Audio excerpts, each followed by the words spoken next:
So chances are one of the most famous Catholic saints that anyone can think of would be Saint Francis. And you go into the garden of anyone who loves nature or gardening, and you're likely to find a statue of Saint Francis with birds or surrounded by deer and all kinds of animals. He was known to communicate with animals.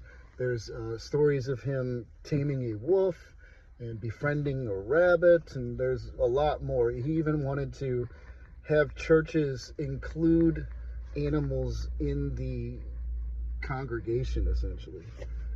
And this is a man also who stripped naked several times in his career. He's a deacon of the church, actually, and of course a canonized saint.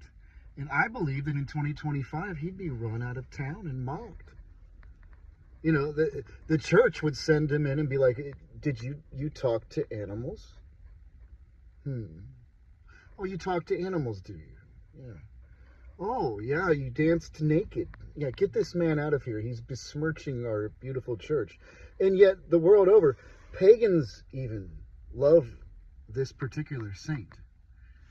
I'm convinced that Saint Francis, as one example, is someone who has been the catalyst for the conversion of so many souls. And yet I do believe in the modernist church that he would be laughed at and ridiculed and sent to a psych ward. St. Padre Pio is another excellent example of someone who would most likely be diagnosed as bipolar or schizophrenic. And it would be the superiors in the church who sent him to someone trained in the disciplines of Freud or Jung, who would cross him in the crosshairs of that. This is a man who talked about how if everyone could see the demons in the sky, they blot out the sun.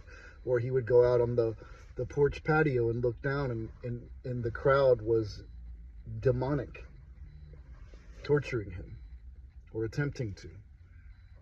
They wouldn't, there's really almost no place for the mystic today.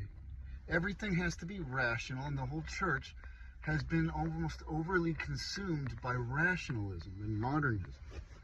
And yet, the saints that everyone in this modern era, where we're trying to rationalize everything, where everyone's, the laity who's hungry for the spiritual food is turning to the classics of the church, to the St. Francises, to the St. Padre Pios. It's time to wake up. It's time to stop sending people to Freud and Jung.